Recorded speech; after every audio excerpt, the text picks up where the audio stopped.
host back-to-back programs for 2 consecutive days. I, on behalf of Team Panacea, would request everyone to please stay tuned with us at sharp 7 p.m. on 15th and 16th of August. Thank you.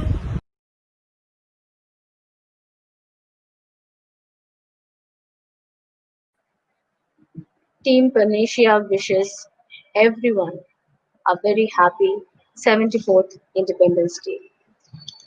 Team Panacea has organized a celebration program, a 2-day celebration program to celebrate the auspicious occasion of 74th Independence Day.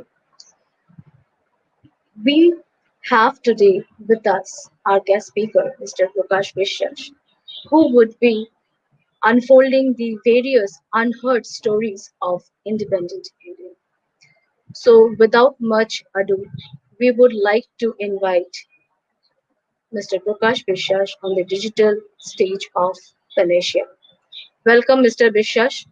Over to you. Please take over the session. Thank you.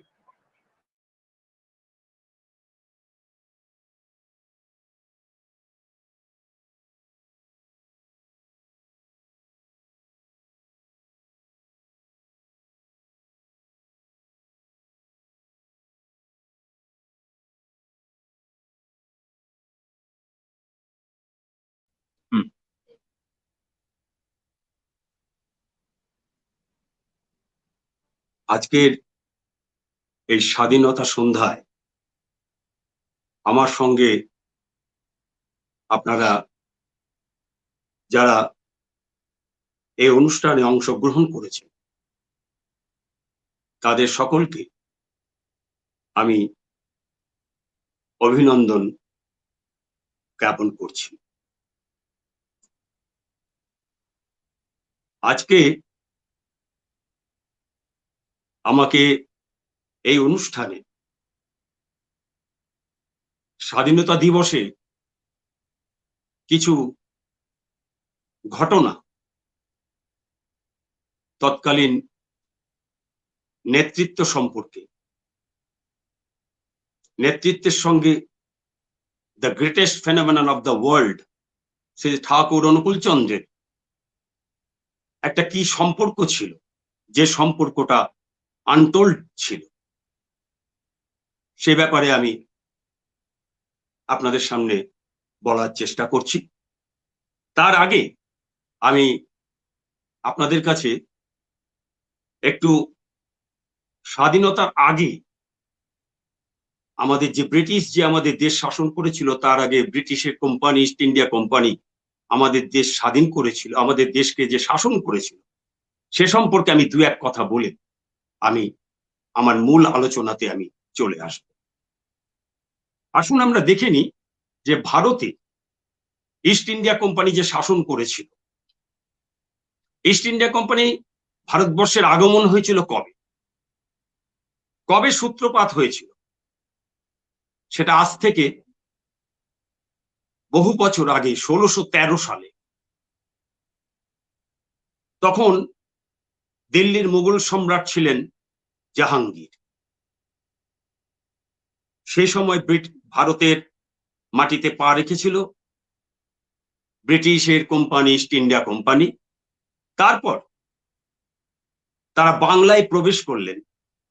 বাংলায় কবে আগমন হলো east India company, সেই জায়গাটা থেকে শুরু হচ্ছে আমাদের বাংলার বুকে ব্রিটিশ বিরোধী আন্দোলনের যে সূত্রপাত। ইস্ট ইন্ডিয়া কোম্পানি বাংলাতে 1658 সালে প্রথম ইস্ট ইন্ডিয়া কোম্পানির যে প্রতিনিধি জেমস হার্টের হাত ধরে বাংলার বুকে এই কোম্পানির আগমন ঘটে। সেই সময় থেকে ইস্ট ইন্ডিয়া কোম্পানি বাংলার শাসনভার যে গ্রহণ করলেন, সে শাসনভার গ্রহণ করলেন কত সালে? তখন ভারতের বুকে বাংলার যে ছোট্ট একটা রাজ্য, আজকে সেটা ছোট্ট বলতে হচ্ছে, কিন্তু একদিন যখন দুটো বাংলা এক ছিল, তখন ভারতবর্ষের সবচেয়ে বড় রাজ্য ছিল। এই বাংলার বুকে তখন পলাশীর যুদ্ধে যিনি পরাজয় স্বীকার করেছিলেন সিরাজদৌল্লা, সেই সিরাজদৌল্লা তখন বাংলার নবাব ছিলেন। সেই সময়টা হচ্ছে 1957 সাল। 1957 সালে 23শে জুন সিরাজদৌল্লা পলাশীর যুদ্ধে মির্জাফর বেইমানি করার জন্য ব্রিটিশের সঙ্গে হাত মিলিয়ে সিরাজদৌল্লার সঙ্গে যারা যারা বেইমানি করেছিলেন, তাদের বেইমানির কারণে সিরাজদৌল্লাকে পরাজয় স্বীকার করতে হয়। সেই সূত্রপাত বাংলার বুকে ব্রিটিশ ইস্ট ইন্ডিয়া কোম্পানির। তারপর ধীরে ধীরে ধীরে ধীরে সারা ভারতবর্ষকে তারা ক্রাশ করে ফেলে। বাংলার পরে বক্সারের যুদ্ধ, সেই বক্সারের যুদ্ধেও সে একইভাবে তারা সাম্রাজ্য বিস্তার করে, জয়ী হয় যুদ্ধে, তারপর সারা ভারতের অধীশ্বর হয়ে। তখন কিন্তু ব্রিটিশ গভর্নমেন্ট ভারত শাসন করত না, তখন ভারত শাসন করতো ইস্ট ইন্ডিয়া কোম্পানি। একটা কোম্পানি শাসন করতো ভারতকে। আজকে ভারতবর্ষের বুকে বা পৃথিবীর বুকে যত কোম্পানি আছে, ভেবে দেখুন, একটা কোম্পানি যদি একটা কোনো দেশকে শাসন করে তাহলে কিরকম হতে পারে, এটা কল্পনায় আনুন খালি একবার। ইস্ট ইন্ডিয়া কোম্পানি তখন ভারতকে শাসন করেছিল। সে শাসন কাল কতদিন ছিল? কত বছর ভারত শাসন করেছিল ইস্ট ইন্ডিয়া কোম্পানি? 1757 থেকে 1770 সাল, 13 বছর তখন আমাদের দেশীয় নবাবদের সঙ্গে হাত মিলিয়ে যৌথভাবে দেশ শাসন করেছিল ইস্ট ইন্ডিয়া কোম্পানি। তারপর সূচ হয়ে ঢুকে ফাল হয়ে বেরোনোর যে প্রবাদ, তারপর তো 1773 সালে ব্রিটিশ কোম্পানি এককভাবে ভারতকে শাসন করা শুরু করে। সে 1773 থেকে 1758 সাল পর্যন্ত ভারতকে ইস্ট ইন্ডিয়া কোম্পানি এককভাবে শাসন করে। তারপর 1858 থেকে শুরু হয় পট পরিবর্তন। ইস্ট ইন্ডিয়া কোম্পানির অত্যাচারে, ইস্ট ইন্ডিয়া কোম্পানির একক শাসনের অত্যাচারে তখন সিপাহী বিদ্রোহ হয়।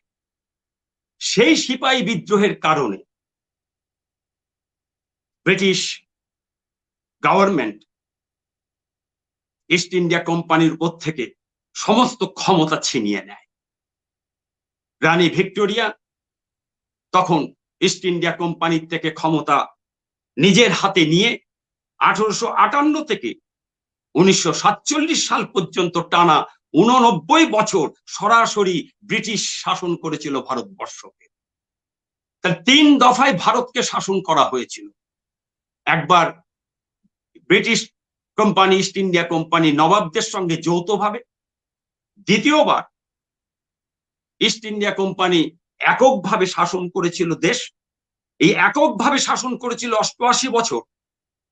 আর তারপর ব্রিটিশ গভর্নমেন্ট সরাসরি ভারতের কর্তৃত্ব হাতে নিয়ে নেয়। সে ব্রিটিশ গভর্নমেন্ট ভারতবর্ষ শাসন করেছিল 89 বছর।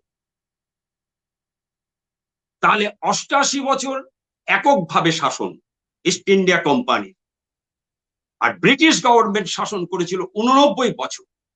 আর তার আগে নবাবদের সঙ্গে যৌথভাবে ইস্ট ইন্ডিয়া কোম্পানি শাসন করেছিল 13 বছর। সর্বমোট ভারতবর্ষকে শাসন করেছিল 190 বছর।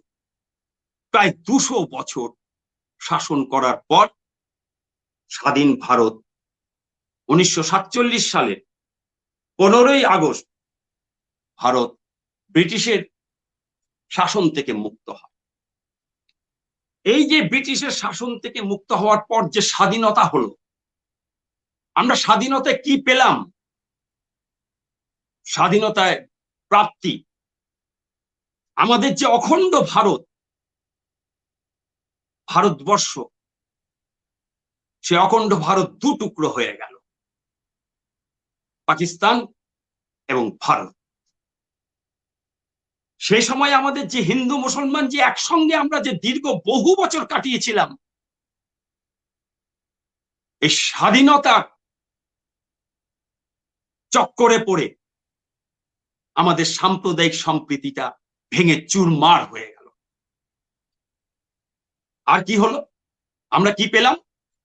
বাংলা আর পাঞ্জাব দু টুকরো হয়ে গেল, বাংলা দু টুকরো হয়ে গেল, পাঞ্জাব দু টুকরো হয়ে। এতে আমরা কি পেয়েছিলাম? 2 কোটি থেকে প্রায় 5 কোটি লোকের মৃত্যু ঘটেছিল, আর 1,50,00,000 বেশি মানুষ গৃহহারা হয়েছিল, বাস্তুচ্যুত হয়েছিল। এই হলো আমাদের প্রাপ্তি। এই সময়, দেশ ভাগের সময়, শ্রী ঠাকুর অনুকূলচন্দ্র বলেছিলেন যে এই যে দেশ ভাগ করছো, এই ভাগের যে পরিণতি, এই পরিণতি ভয়ঙ্কর হয়ে দাঁড়াবে আগামী দিনগুলিতে। তিনি বললেন, dividing compromise is the hatch of animosity. তোমরা যে ভাগ করে যে সমাধান করছো, ভাগ করে সমাধান করার অর্থ হলো তা দিয়ে শত্রুতার ডিম ফোটানো।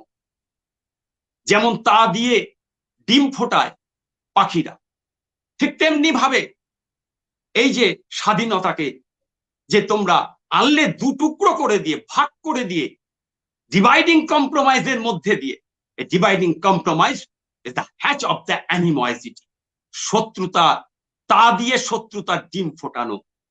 আজ 2020 সালের 15ই আগস্ট এই সন্ধ্যায় দাঁড়িয়ে আমরা উপলব্ধি করতে পারছি যে তা দিয়ে শত্রুতার ডিম 74 বছর ধরে, স্বাধীনতার 74 বছরে পড়েছে আজকে ভারত। 74 বছর ধরে শত্রুতার কি ডিম ফুটছে ভারত আর পাকিস্তানের মধ্যে, এবং তার মেওয়া খাচ্ছে সারা বিশ্ব। কখনো আমাদের উস্কাচ্ছে, কখনো পাকিস্তানকে উস্কাচ্ছে। এইভাবে দুটো দেশকে নাচাচ্ছে বিশ্বের বিশ্ব শক্তি, আর আমরা সেই শত্রুতার ডিম তা দিয়ে ফোটাতে ফোটাতে ফোটাতে ফোটাতে আজকে এই ভয়ঙ্কর জায়গায় এসেছে। দেখুন, আজ থেকে কত বছর আগে ঠাকুর অনুকূলচন্দ্র বলেছিলেন যে কথা, আজকে সেই কথা অক্ষরে অক্ষরে প্রতিটি মানুষ বুঝতে পারছে যে কোথায় যাচ্ছে। তো ঠাকুর বলেছিলেন ইন্ডিপেন্ডেন্স মানে ইন্টারডিপেন্ডেন্স। তিনি পরিষ্কার করে বলে দিয়েছিলেন, স্বাধীনতা আসে না, স্বাধীনতা অর্জন করতে হয়। আর স্বাধীনতা তখনই হয় যখন পরস্পরের উপর নির্ভরশীল হয়ে ওঠে। প্রতিটি মানুষ একজন আরেকজনের উপর নির্ভরশীল হয়ে ওঠে, পরস্পরের উপর নির্ভর করতে পারে, একে অপরকে আপন করে নিতে পারে। প্রতিটি মানুষ বুঝতে পারে যে আমার জন্য তুমি, তোমার জন্য আমি। কিন্তু আজকের ভারতবর্ষের স্বাধীনতা দিবসে আমরা দেখতে পাচ্ছি যে ইন্টারডিপেন্ডেন্সের কোথায় ঘাটতি। সমস্ত স্তরে, ভারতবর্ষের সমস্ত জায়গাতে, সমস্ত ক্ষেত্রে আজকে পরস্পর নির্ভরশীলতার কি ভয়ঙ্কর অভাব আমরা সেটা দেখতে পাচ্ছি। এই হলো প্রাক স্বাধীনতা বা স্বাধীনতার পরবর্তী। তো আসুন আমরা সেই সময় ঠাকুরের সঙ্গে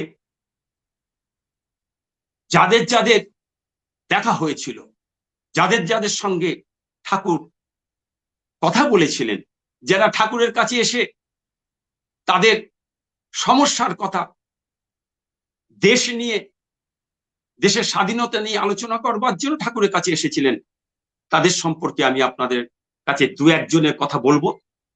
তার মধ্যে একজন আছেন দেশবন্ধু চিত্তরঞ্জন, নেতাজি সুভাষ বোস, শ্যামাপ্রসাদ মুখোপাধ্যায় এবং মহাত্মা গান্ধী। আজ আমি বেশি সময় নেব না, শুধু এই 4 জন সম্পর্কে আপনাদের কাছে কিছু অনালোকিত বিষয় আমি আপনাদের সামনে তুলে ধরবো। যদিও সৎসঙ্গীরা অনেকেই এই বিষয়গুলো জানেন, কিন্তু যারা সৎসঙ্গী নন যারা অদীক্ষিত মানুষ তারা জানেন না, এবং প্রতিদিন প্রতি মুহূর্তে তারা ঠাকুর সম্পর্কে যে কুৎসা করেন, ঠাকুর সম্পর্কে যে ধরনের ভাষা প্রয়োগ করেন, তাতে আজকে তাদের সামনে আমি এটাই তুলে ধরতে চাইছি যে সেই সময় ঠাকুরের কাছে এসেছিলেন যারা যারা, তাদের মধ্যে আমাদের মধ্যে তখন ছিলেন দেশবন্ধু চিত্তরঞ্জন। দেশবন্ধু চিত্তরঞ্জন ঠাকুরের চেয়ে 18 বছরের বড় ছিলেন। কলকাতার মানিকতলায় ঠাকুর সেই সময় অবস্থান করছিলেন। সেই মানিকতলায় থাকাকালীন কৃষ্ণপ্রসন্ন ভট্টাচার্য, সিবি রমনের অ্যাসিস্ট্যান্ট বিজ্ঞানী কৃষ্ণপ্রসন্ন ভট্টাচার্য, ফিজিক্সে গোল্ড মেডেলিস্ট, যিনি ঘোরতর নাস্তিক ছিলেন, পরবর্তী সময়ে তিনি ঠাকুরের চরণে নিজের সমস্ত জীবন তিনি সঁপে দিয়েছিলেন। সিবি রমনকে বলেছিলেন, আপনি আমাকে ছুটি দিন, তার সঙ্গে গবেষণা করছিলেন। মিস্টার প্লাঙ্ক, বিজ্ঞানী মিস্টার প্লাঙ্ক বলেছিলেন, অদূর ভবিষ্যতে এমন একজন মানুষ নেমে আসছেন যিনি খালি চোখে অণুপরমাণুর বর্ণনা দেবেন। আপনারা যারা জানেন না বা যারা জানেন তারা নিশ্চয়ই আমার এই কথাটা আপনারা একটু ভেবে দেখবেন, যে ঠাকুরের গ্রন্থ পড়ে দেখবেন যে ঠাকুর খালি চোখে অণুপরমাণুর বর্ণনা দিয়েছেন, তা লিপিবদ্ধ করা আছে। সেই বিজ্ঞানী কৃষ্ণপ্রসন্ন ভট্টাচার্য, কেষ্টদা বলে আমরা যাকে সম্বোধন করি, সৎসঙ্গ জগতে যিনি ঋত্বিক আচার্য ছিলেন, সেই কেষ্টদা দেশবন্ধু চিত্তরঞ্জনকে কলকাতায় ঠাকুরের কাছে নিয়ে এসেছিলেন। দেশবন্ধু তখন অসুস্থ ছিলেন, রাজনৈতিক ডামাডোল, তারপর তিনি ছিলেন ব্যারিস্টার, দেশের নাম করা অ্যাডভোকেট, কাজের প্রচন্ড চাপ। সেই অবস্থাতে তিনি অসুস্থ অবস্থায় তিনি যখন শুনলেন, তিনি প্রথম শুনেছিলেন ঋষি অরবিন্দের ভাই বারিন ঘোষের কাছে ঠাকুর সম্পর্কে শুনেছিলেন। বারিন ঘোষ ঠাকুরের একনিষ্ঠ ভক্ত ছিলেন, চরণতলে সঁপে দিয়েছিলেন নিজের জীবন।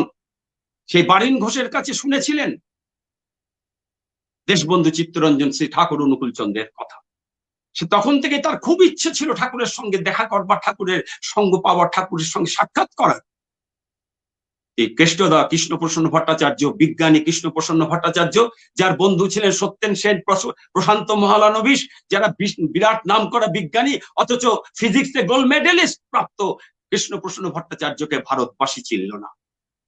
তিনি নিজেকে সঁপে দিলেন, সমস্ত কিছু সঁপে দিয়ে বললেন যে আমার আর কিছু লেখবার নেই, আমি এখন যিনি পৃথিবীর বুকে নেমে এসেছেন তার কথা আমি ধরে রাখবো, আমার নিজস্ব কিছু আর লেখবার নেই। ভারতবর্ষ কৃষ্ণদাকে জানতে পারলো না, চিনতে পারলো না।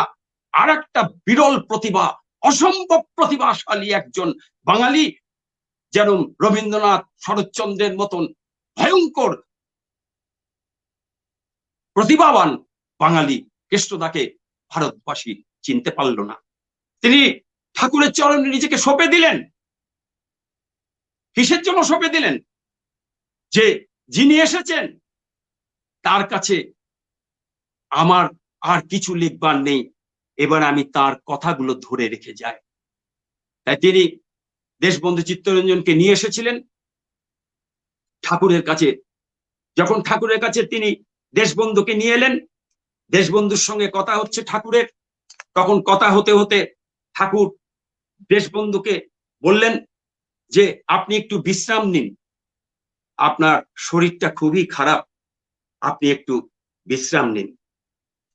তখন দেশবন্ধু বলেছিলেন যে আমার বিশ্রাম নিতে ইচ্ছে করে, কিন্তু আমি একটা মানুষ পেলাম না যে মানুষের উপর আমি সমস্ত কিছু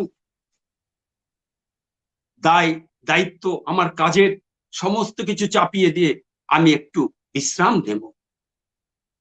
তখন ঠাকুর তার উত্তরে বলেছিলেন, দাসদা, দাসদা বলে তিনি সম্বোধন করতেন দেশবন্ধু চিত্তরঞ্জনকে। তিনি বলেছিলেন, দাসদা, আপনি বলছেন আপনি একটু বিশ্রাম নেওয়ার জন্য একটা লোক খুঁজছেন, আপনি একটা লোক খুঁজে পাচ্ছেন না যার উপর সমস্ত দায়ী দায়িত্ব দিয়ে আপনি একটু বিশ্রাম নেবেন, অথচ আপনি স্বরাজ স্বরাজ করছেন।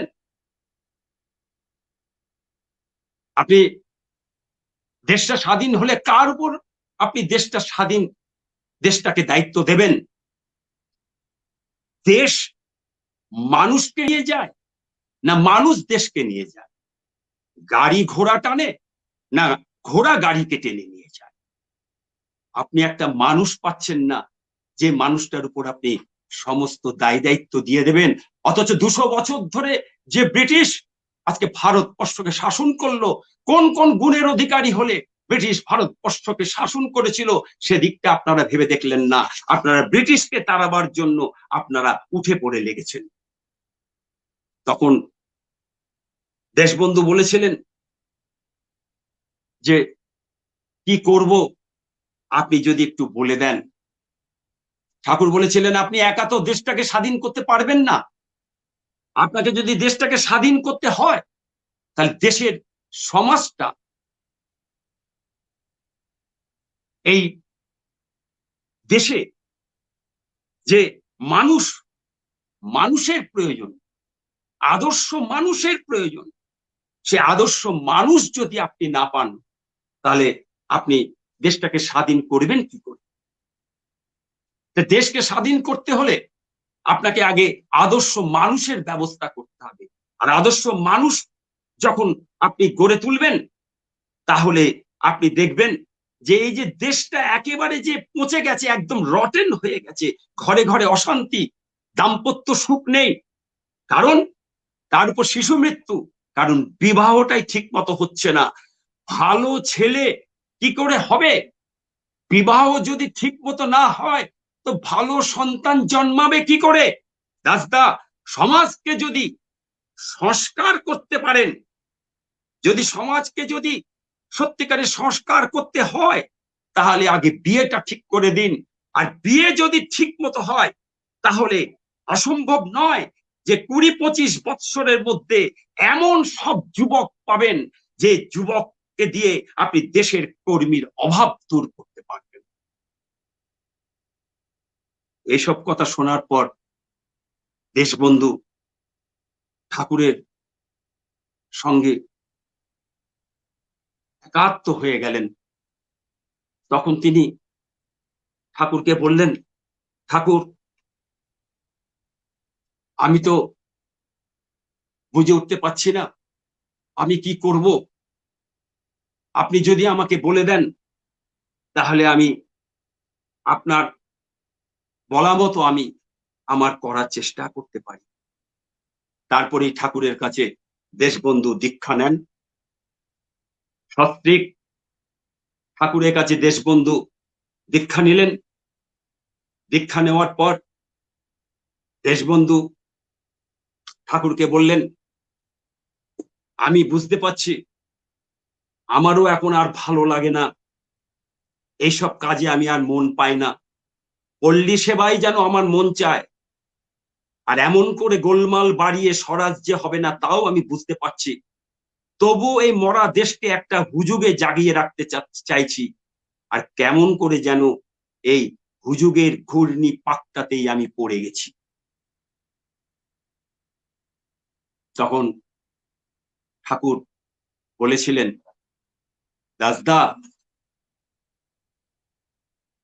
যিনি সবটা দেখতে পান এমন একজন সিয়ার পিছনে যদি না থাকে, এমন একজন দ্রষ্টা পুরুষ যদি পিছনে না থাকে তাহলে কোনো কাজ হয় না।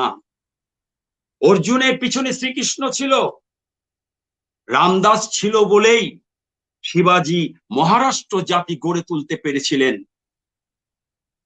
আর চাণক্য ছিল তাই চন্দ্রগুপ্ত হয়েছিল। কিন্তু রাণা প্রতাপ অত বড় দেশপ্রেমী, অত মহান, অত প্রবল পরাক্রমশালী হওয়া সত্ত্বেও তিনি কিছুই গড়ে তুলতে পারলেন না, শুধুমাত্র পিছনে তেমন কেউ ছিল না বলেই। দেশবন্ধু তারপরে ঠাকুরের সঙ্গে কথা বলার পর তিনি সব ঠিক করলেন। তিনি একেবারে পাকাপাকি ভাবেই তিনি আশ্রমে এসে থাকবেন। তারপর তিনি একটা কনফারেন্স চলছিল সেই সময়, সেই কনফারেন্স থেকে ফিরে এসে তিনি আশ্রমে ঠাকুরের কাছে আসেন। শরীর তখন খুবই তার ভেঙে পড়েছে, খুবই অসুস্থ। তখন ঠাকুর তাকে পদ্মার পাড়ে একটা ঘর বানিয়ে দিয়েছিলেন। সেই পদ্মার পাড়ে সেই ঘরে তিনি থাকতেন আর ঠাকুরের সঙ্গে গল্প করতেন, ঠাকুরের সঙ্গে আলোচনা করতেন। তখন তিনি একে একে তিনি সমস্ত কিছু তিনি ঠিক করে নিলেন তিনি কি করবেন। সেই সময় তিনি ঠাকুরকে বলেছিলেন যে I am going to make this village, I am going to make this village the brain center of India. I am going to make this village মানে হচ্ছে পাবনা হিমায়তপুর গ্রাম। I am going to make this village the brain center of India. I will bring all the leaders here to meet with you. আমি সমস্ত নেতাদের নেতৃবৃন্দকে আমি আপনার এখানে নিয়ে আসবো, আপনার সঙ্গে মিট করাবার জন্য। এই আশ্রম, এই জায়গা হবে ইন্ডিয়ার ব্রেন সেন্টার। এই স্বপ্ন তিনি দেখেছিলেন। কিন্তু তিনি যখন ধীরে ধীরে সুস্থ হয়ে উঠলেন, তখন তার স্ত্রী এবং আত্মীয় স্বজন, ডাক্তার সকলের পরামর্শে তখন তাকে চলে যেতে হলো। তাকে সবাই মিলে নিয়ে গেলেন দেশবন্ধুকে শরীর সুস্থ করবার জন্য, তাকে নিয়ে গেলেন দার্জিলিং এ। সেখানে তিনি যেতে চাইছিলেন না, তার মন পড়ে রয়েছে যেখানে। তার প্রিয়জনরা বুঝতে চেষ্টা করলো না যে কোথায় তার মন পড়ে রয়েছে।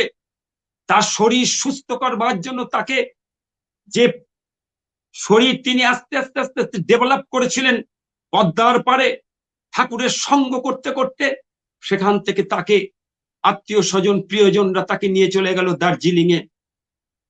দার্জিলিং এ যখন তিনি গেলেন, সেখানে তিনি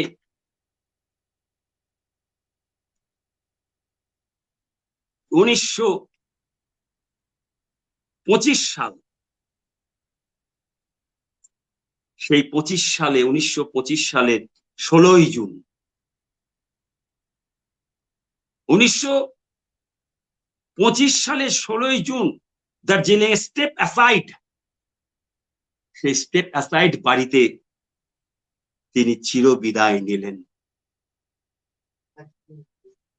শেষ মুহূর্তে তিনি তার ছেলেকে বলেছিলেন, চিররঞ্জনকে বলেছিলেন, ভম্বল আমি পাবনা যাব, আমি পাবনা যাব। আজকের এই স্বাধীনতার সন্ধ্যায় দেশবন্ধুর সেই কান্না, বুক ফাটা কান্নার আওয়াজ আমি শুনতে পাচ্ছি। তার প্রাণ আকুল হয়ে উঠেছিল ঠাকুরের কাছে আসার জন্য। আর যেদিন তিনি দেশবন্ধু যেদিন আশ্রম ত্যাগ করে চলে যাচ্ছিলেন, স্ত্রী পুত্র কন্যা সমস্ত সবাইকে নিয়ে তিনি যখন চলে যাচ্ছিলেন, সেদিন ঠাকুরটা যাওয়ার পথের দিকে তাকিয়েছিলেন। অনেক চেষ্টা করেছিলেন ছল চাতুরি কথার মধ্যে দিয়ে দেশবন্ধুকে আটকে রাখার, কিন্তু তিনি পারলেন না তাকে আটকে রাখতে। তার পরিসমাপ্তি ঘটল 55 বছর বয়সেই। দেশবন্ধু চিত্তরঞ্জন পৃথিবী ছেড়ে চলে গেল। ভারতবর্ষের ইতিহাসে একটা বিরাট উল্কাপতন হলো। সেই উল্কাপতন আজকের ভারতবর্ষে আমরা বুঝতে পাচ্ছি যে দেশবন্ধু চিত্তরঞ্জন যদি সেদিন থাকতেন, তাহলে তিনি যে বলেছিলেন I am going to make this village the brain centre of India, তাহলে সেই কথা বাস্তবায়িত হয়ে যেত।